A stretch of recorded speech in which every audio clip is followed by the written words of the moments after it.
To एनजीकॉन academy students, और हमारा आज का टॉपिक है elastic collision in one dimension. Elastic collision को करने से पहले हमें यह देखना है कि इलास्टिक कोलिजन और इन इलास्टिक कोलिजन में फ़र्क क्या है। ठीक है, क्योंकि इससे सवाल लाजमी आता है।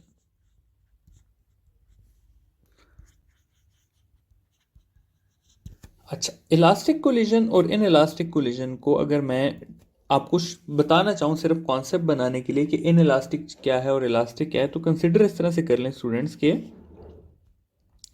हम एक बॉल को थ्रो करते हैं, वो बॉल नीचे आके लगती है और वापस अपनी ओरिजिनल हाइट पे पहुंच जाती है, तो ये है इलास्टिक कोलिजन। ठीक है, लेकिन अगर मैं एक बॉल को जो है वो ड्रॉप करता हूं और वो वापस अपनी ओरिजिनल हाइट पे नहीं आ सकती, तो वो क्या है, इन इलास्टिक कोलिजन है। ठीक है, तो ये है इलास्टिक और इन इलास्टिक कोलिजन में मेन फर्क। अब कुछ सवाल हमारे पास आते हैं लॉस से रिलेटेड। ठीक है, तो पहला लॉ आ जाता है law of conservation of momentum. दूसरा लॉ होता है हमारे पास law of conservation of energy. तीसरा आ जाता है law of conservation of mass. और आखिरी लॉ आ जाता है law of conservation of kinetic energy. ठीक है, अब क्या है स्टूडेंट्स के जो पहले तीन लॉज हैं, यानी कि मोमेंटम, ये भी दोनों फॉलो करते हैं, एनर्जी ये भी दोनों फॉलो करते हैं, मैस ये भी इलास्टिक इन इलास्टिक फॉलो करता है। फर्क जो हमारे पास आता है वो सिर्फ और सिर्फ लॉ ऑफ काइनेटिक एनर्जी में आता है। यहां पर काइनेटिक एनर्जी के लॉ को इलास्टिक कोलिजन फॉलो करता है, लेकिन इन इलास्टिक फॉलो नहीं करता। या मैं कह सकता हूं कि इन इलास्टिक कोलिजन में kinetic energy is not conserved. अच्छा, अब यहां पर एक कॉन्सेप्ट की बात यह है कि अगर आप यहां पर देखें तो मैंने कहा है कि law of conservation of energy जो है वो कंजर्व है, लेकिन काइनेटिक एनर्जी जो है वो कंजर्व नहीं है। असल में ऐसा होता है स्टूडेंट्स कि एनर्जी खत्म नहीं हो जाती। काइनेटिक एनर्जी जो है इन इलास्टिक कोलिजन में वो कन्वर्ट हो जाती है लाइट में, हीट में, साउंड में, या any other form of energy में। देखिए, जब हम बॉल ड्रॉप करते हैं तो उसकी आवाज़ आती है, वहाँ पे कोई ना कोई लाइट भी प्रोड्यूस होती होगी, स्पार्क जिसे हम कहते हैं, वहाँ पर कुछ ना कुछ हीट लॉस भी होता होगा। तो ये सारे लॉसेस काइनेटिक एनर्जी को कम कर देते हैं। ठीक है, तो इसलिए ये है कि तीन लॉस दोनों फॉलो करते हैं, मसला सिर्फ फर्क कहाँ पर आता है, law of conservation of kinetic energy में। अच्छा, अब इसके बाद ना थोड़ी सी कंडीशन देख लेते हैं, क्योंकि लास्ट पेपर में मैंने देखा कि एक चीज पूछी जा रही थी कि किस कंडीशंस में जो है इलास्टिक कोलिजन ज्यादा सूटेबल है। तो अगर एक चीज हार्ड होगी, सॉलिड होगी, इनकंप्रेसिबल होगी, ठीक है, तो वो चीज फेवर करेगी इलास्टिक कोलिजन को। ठीक है, इसके मुकाबले में अगर एक चीज जो है वो सॉफ्ट होगी, कंप्रेसिबल होगी, ठीक है, तो वो सपोर्ट करेगी इन इलास्टिक कोलिजन को। ठीक है, तो ये है कंडीशंस के कौन सी चीज किसको सपोर्ट करती है। देखिए, एक और भी जनरल सा कॉन्सेप्ट है, अगर आप एक इनकंप्रेसिबल बॉल को जमीन पे मारेंगे तो वो अपनी हाइट पे आने का ज्यादा चांस रखती है। इसके मुकाबले में अगर किसी ने स्क्वॉश खेली हो तो आप स्क्वॉश की बॉल को ड्रॉप करें तो वो ज्यादा हाइट पे नहीं होती। क्यों? क्योंकि वो क्या है, हार्ड नहीं है, वो रिजिड नहीं है, वो कंप्रेसिबल है। ठीक है, तो जितनी चीज कंप्रेसिबल होगी उतनी उसकी इलास्टिक कोलिजन कम होगी, उतनी उसकी kinetic energy different forms of energy में कन्वर्ट होगी। ठीक है, तो ये हो गया जनरल सा एक introduction elastic versus in elastic. अब अगले हम जाते हैं elastic collision in one dimension, उसको डिस्कस करते हैं। और डिस्कशन में अपना पहला टॉपिक लाते हैं relative velocities in elastic collision.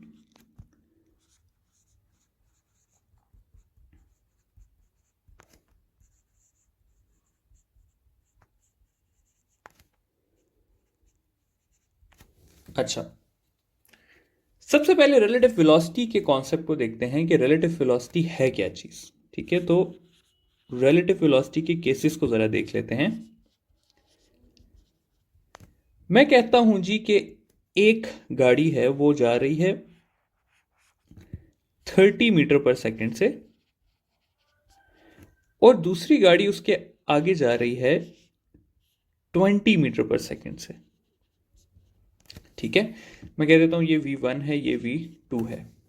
अगर अब मैं आपसे सवाल पूछूं कि सेकंड बॉडी को क्या फील होगा कि ये गाड़ी उससे कितनी तेज है, तो आप लोग कहेंगे कि 10। फर्स्ट सेकंड गाड़ी को यही फील होगा कि वो उससे 10 की स्पीड से ज्यादा जा रही है, और सेकंड को भी यही फील होगा कि वो उससे कितनी स्पीड से जा रही है, 10 से जा रही है। तो इसलिए हम कहते हैं कि अगर दो बॉडी सेम डायरेक्शन में मूव कर रही हो, जैसे कि ऊपर शो हुआ है, तो रिलेटिव वेलोसिटीज जो हैं वो सब्ट्रैक्शन होती है हायर माइनस लोअर की, जो कि इस केस में है 30 माइनस 20, 10 मीटर पर सेकेंड। इसके मुकाबले में अगर मैं कहूं कि दो गाड़ियां हैं वो एक दूसरे की तरफ आ रही हैं या ऑपोजिट डायरेक्शन में मूव कर रही हैं, ये 30 से कर रही है और ये 20 से कर रही है। ठीक है, और मैं कहूं कि इसको फर्स्ट गाड़ी को क्या फील होगा कि सेकंड गाड़ी उससे कितनी स्पीड से अप्रोच कर रही है, तो उसे लगेगा 50 से, और सेकंड को भी यही लगेगा। तो अगर दो चीजें ऑपोजिट डायरेक्शन में मूव कर रही हों तो उनकी रिलेटिव वेलोसिटी के लिए हम उनको ऐड करते हैं। ठीक है, जो कि इस केस में हो जाएगी 20 प्लस 30 और 50। ठीक है, ये है पहले दो केसेस हमारे पास। इस तरह भी हो सकता है स्टूडेंट्स के एक गाड़ी रेस्ट पे हो। ठीक है, मैं कहता हूं जी कि जहां पर ये गाड़ी रेस्ट पे है, तब क्या होगा? रेस्ट वाली को यही फील होगा कि ये गाड़ी 30 से मूव कर रही है, और इसको भी यही फील होगा कि मैं उसके हिसाब से 30 से मूव कर रही हूं। तो ये हो जाएगा 30 माइनस 0, तो 30 ही रहेगी दोनों की रिलेटिव वेलोसिटी। तो अगर गाड़ी रेस्ट पे होती है तो हम जो मूविंग गाड़ी होगी या मूविंग ऑब्जेक्ट होगा उसकी वेलोसिटी रेस्ट की रिलेटिव वेलोसिटी लेते हैं। ठीक है, तो सिंपल क्या है कि अगर सेम डायरेक्शन में मूव कर रही हो तो सब्ट्रैक्ट होती हैं रिलेटिव वेलोसिटीज के लिए, और अगर ऑपोजिट डायरेक्शन में मूव कर रही हो तो ऐड होती हैं। ठीक है, ऑपोजिट का जरूरी नहीं है कि गाड़ियां ऑपोजिट इसी तरह मूव करें, ऑपोजिट इस तरह भी हो सकता है, और इस केस में भी हम ऐड ही करते हैं। ठीक है, तो इस केस में भी रिलेटिव वेलोसिटी कितनी होगी? 50 मीटर पर सेकेंड ही होगी। अच्छा, अब ये करने के बाद हम देखते हैं कि इलास्टिक कोलिजन में क्या जिक्र है। इलास्टिक कोलिजन के लिए एक बात वैलिड है, और वो बात इस तरह से है कि रिलेटिव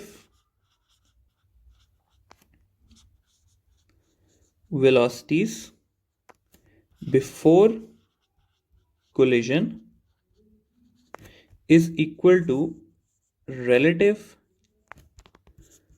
velocity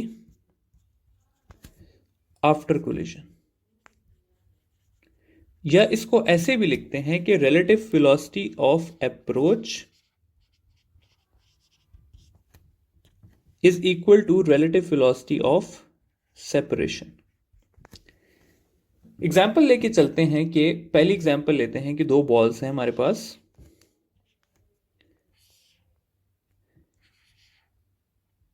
ये आ रही है V1 से, और एक और बॉल है वो जा रही है V2 से। V1 जो है वो ग्रेटर है V2 से, फिर इनकी कोलिजन होती है,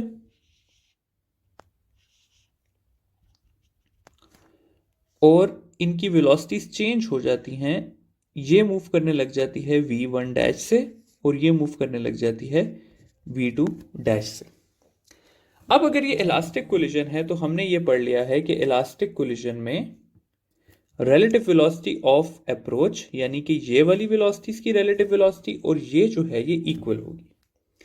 अब अगर मैं पहले बिफोर कोलिजन देखूं तो बिफोर कोलिजन में ये दोनों ऑपोजिट मूव कर रही हैं, तो मैं लिख सकता हूं V1 माइनस V2। ठीक है, और आफ्टर कोलिजन अगर मैं देखूंगा तो अभी भी सेम डायरेक्शन में मूव कर रही है, तो सेम डायरेक्शन के लिए क्या होता है, माइनस यूज होता है, तो यहां पे भी मैं माइनस ही लिखूंगा। लेकिन यहां पर v2 की वेलोसिटी ज्यादा हो गई होगी, इसलिए मैं इसको v2 dash minus v1 dash लिखूंगा। तो ये बेसिकली मैंने क्या लिखा है, मैंने लिखा है relative velocity of approach is equal to relative velocity of separation. मजीद थोड़ा सा एक और सिनेरियो लेके चलते हैं। अब हम कंसिडर करते हैं कि दो बॉडीज आ रही हैं, दोनों बॉडीज अब इस तरह से ऑपोजिट मूव कर रही हैं, v1 और v2 ऑपोजिट मूव कर रही हैं, और आफ्टर कोलिजन भी जो है ये ऑपोजिट इस तरह करके जाना शुरू कर देती हैं।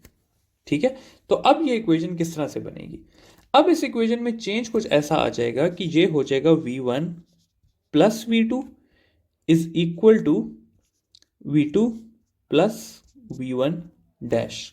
ठीक है, क्योंकि प्लस आया है क्योंकि ऑपोजिट मूव कर रही हैं, माइनस आया था जब सेम डायरेक्शन में मूव कर रही थी। ठीक है, तो ये है रिलेटिव वेलोसिटीज का कॉन्सेप्ट इन इलास्टिक कोलिजन। अब आगे चल के हम देख लेते हैं कुछ केसेस इलास्टिक कोलिजन के, नॉन केसेस को जरा सा डिस्कस कर लेते हैं। नॉन केसेस इस तरह के केसेस हैं कि ये आपको डायरेक्ट आएंगे और इसका डायरेक्ट आंसर निकलता है। ठीक है, नॉन केस में फर्स्ट केस है आपके पास कि जब मैसेस इक्वल हो कोलाइडिंग बॉडीज के, यानी कि m1 जो है वो इक्वल हो m2 के। अच्छा जी, होता क्या है जी कि मैं कहता हूं ये एक इक्वल मैस की बॉडीज हैं, एक को मैं कह देता हूं m1 है, ये m2 है, इसकी वेलोसिटी जो है ये v1 है, इसकी वेलोसिटी v2 है, और आफ्टर कोलिजन क्या होता है कि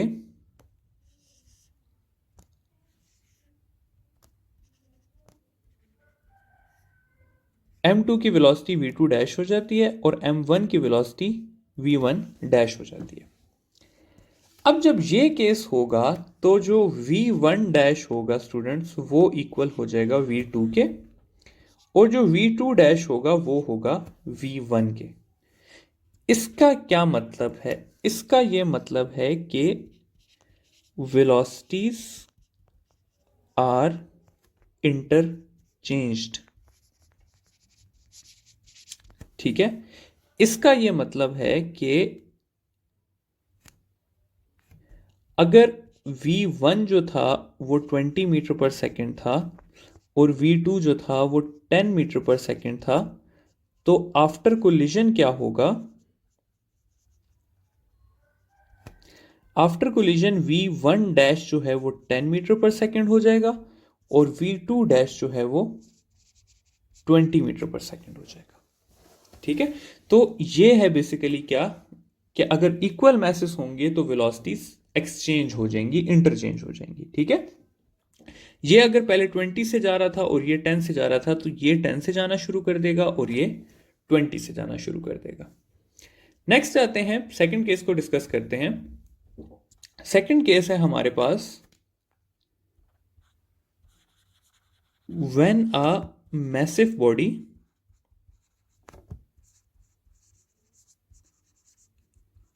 हिट्स अ वेरी लाइट या स्मॉल बॉडी। केस किस तरह से है, केस इस तरह से है कि एक मैसिव बॉल जो कि जिसका मैस m1 है वो मूव कर रही है v1 से, और एक छोटी बॉल है m2 जिसकी वेलोसिटी जो है वो 0 है, यानी कि v2 क्या है, 0 है। आफ्टर कोलिजन क्या होता है कि बड़ी बॉल की वेलोसिटी v1 डैश हो जाती है और छोटी की वेलोसिटी v2 डैश हो जाती है। अब इसके लिए क्या है कि v1 डैश जो होगा वो v1 के इक्वल ही होगा, लेकिन जो v2 डैश है वो हो जाएगा 2 टाइम्स ऑफ v1 हो जाएगा। मतलब क्या है इसका, मतलब यह है कि अगर v1 जो था मेरे पास वो 20 मीटर पर सेकंड था, यानी कि बड़ी बॉल की वेलोसिटी बिफोर कोलिजन 20 मीटर पर सेकंड थी, तो आफ्टर कोलिजन उसकी वेलोसिटी 20 ही रहेगी। लेकिन सेकंड बॉल की जो स्मॉलर बॉल है उसकी वेलोसिटी आफ्टर कोलिजन 40 मीटर पर सेकंड हो जाएगी। ठीक है, तो ये है हमारे पास सेकंड सिनेरियो। थर्ड सिनेरियो का क्या है कि थर्ड सिनेरियो में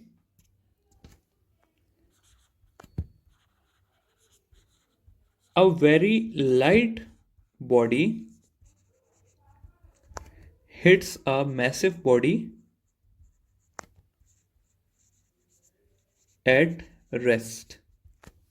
ठीक है, क्या मतलब है जी? मतलब यह है कि एक छोटी सी बॉडी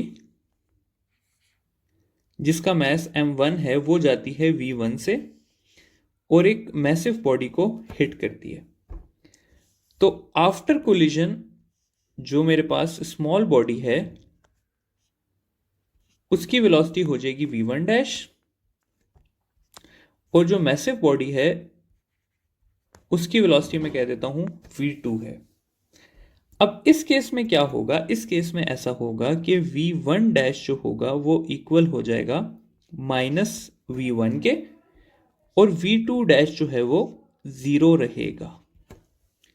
मतलब क्या है कि अगर स्मॉल बॉडी 20 मीटर पर सेकंड से जा रही थी ईस्ट की तरफ, तो वो आफ्टर कोलिजन 20 मीटर पर सेकंड से ही वापस आएगी, लेकिन वेस्ट की तरफ। यानी कि अगर वो ऐसे जा रही थी तो टक्कर खाने के बाद, कोलिजन के बाद, वो वापस आना शुरू हो जाएगी उतनी ही वेलोसिटी से।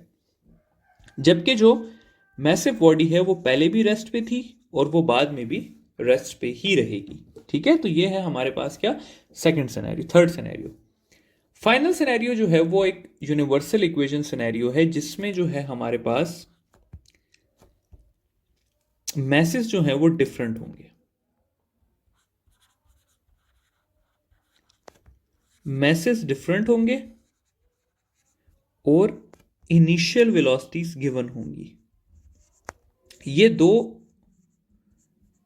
कंडीशंस हैं इस सिनेरियो को सॉल्व करने के लिए।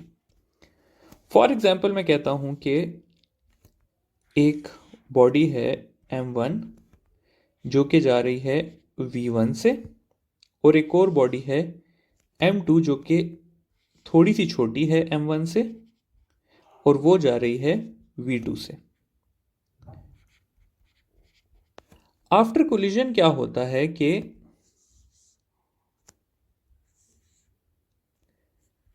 इसकी वेलोसिटी हो जाती है v2 और लार्जर बॉडी की हो जाती है v1 dash.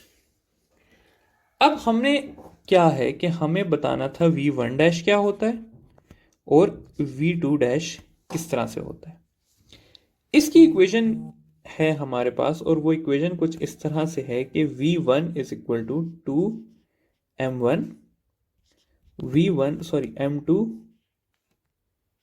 v2 m1 plus m2 plus m1 minus m2 m1 plus m2 into v1। और v2 की इक्वेशन है m2 minus m1 plus m2 into v2 plus 2m1 v1 m1 plus m2। अब इस equation में अगर आप students देखें इन दोनों इक्वेशंस में, तो m1 और m2 भी गिवन है, v2 भी गिवन है और v1 भी गिवन है। तो इससे हम क्या निकाल सकते हैं? v1 डैश निकाल सकते हैं। सिमिलरली हम v2 डैश भी फाइंड कर सकते हैं। अब इस इक्वेशन में ना स्टूडेंट्स थोड़ी सी सिमिलैरिटीज हैं जो कि याद रखने में आपकी हेल्प करेंगी। ये देखें, पहली बात ये कि बॉटम पे सिर्फ m1 और m2 प्लस हो रहे हैं, चारों जगहों पे m1 और m2 प्लस हो रहे हैं, तो डिनोमिनेटर याद करना बिल्कुल मुश्किल नहीं है। ठीक है, न्यूमिनेटर की अगर बात करें तो न्यूमिनेटर में यहां फर्स्ट इक्वेशन में हमने अगर v1 है तो m2 और v2 यूज करना है, यानी कि ऑपोजिट यूज करना है। और यहाँ पर अगर V2 है तो हमने 2 के साथ 1 और 1 यूज़ करना है, यानी कि ऑपोजिट यूज़ करना है। फिर अगर ये V1 है तो हमने M1 माइनस M2 करना है, और अगर ये V2 है तो हमने M2 माइनस M1 करना है। फाइनली अगर ये V1 डैश फाइंड कर रहे हैं हम, तो M1 माइनस M2 के साथ V1 लगाना है, जबकि अगर हम V2 डैश फाइंड कर रहे हैं तो हमने M2 माइनस M1 के साथ V2 लगाना है। ठीक है, तो ये है बेसिकली इसका थोड़ी सी ट्रिक है, ज़्यादा आई नो के याद ही करनी है, लेकिन अगर एक इक्वेशन याद हो तो दूसरी आप उसके ऑपोजिट सेंस में बना सकते हैं। ठीक है, एक सवाल देख लेते हैं छोटा सा, ताकि ये इक्वेशन और ज़्यादा क्लियर हो जाए। सवाल कुछ इस तरह से है कि अब हम यहाँ पर वैल्यूज़ चेंज करके क्या करते हैं कि लिख देते हैं कि एक 10 kg की बॉडी एक 5 kg की बॉडी को हिट करती है। 10 kg की बॉडी की स्पीड 20 मीटर पर सेकेंड थी, 5 kg की 5 मीटर पर सेकेंड थी। ठीक है, और हमने फाइंड करना है, लेट सपोज V2 फाइंड करना है। तो V2 की इक्वेशन क्या है? V2 की इक्वेशन है 2, M1 कितना है हमारे पास 10, और सॉरी V2 है तो M1 कितना है हमारे पास, M2 है 5 माइनस 10, 5 प्लस 10 इंटू V2 कितना है 5, और प्लस कर लेंगे हम इसके साथ 2, M1 है हमारे पास 10, M2 है V1 है हमारे पास 20, और यहाँ पर हो जाएगा 5 प्लस 10। ठीक है, तो इसका जो भी आंसर निकलेगा वो आपके पास V2 डैश आ जाएगा। ठीक है, अगर सॉल्व करने का कहते हैं तो कर लेते हैं कि -5/15 इंटू 5 प्लस 20 इंटू 10 200, और 200 इंटू 2 400 डिवाइडेड बाई 15, ये हो जाएगा मेरे पास -25/15 प्लस 400/15। तो 15 को कॉमन लेके यहाँ पर आ जाएगा -25 प्लस 400, जो कि हो जाएगा 375/15, जिसका आंसर आ जाएगा हमारे पास 25 मीटर पर सेकेंड। ठीक है, तो इस तरह से हमने क्या किया कि हमने V2 की वेलोसिटी आफ्टर कोलिजन फाइंड कर ली। ठीक है स्टूडेंट्स, तो ये है हमारे पास इलास्टिक कोलिजन और उसके नोन केसेस और अननोन केसेस, जो कि इस तरह के होंगे, आपको न्यूमेरिकल्स में दिए होंगे। इसके लिए आपने सिर्फ इक्वेशन याद करनी है, और ये हमारा इलास्टिक कोलिजन का टॉपिक एंड हो गया।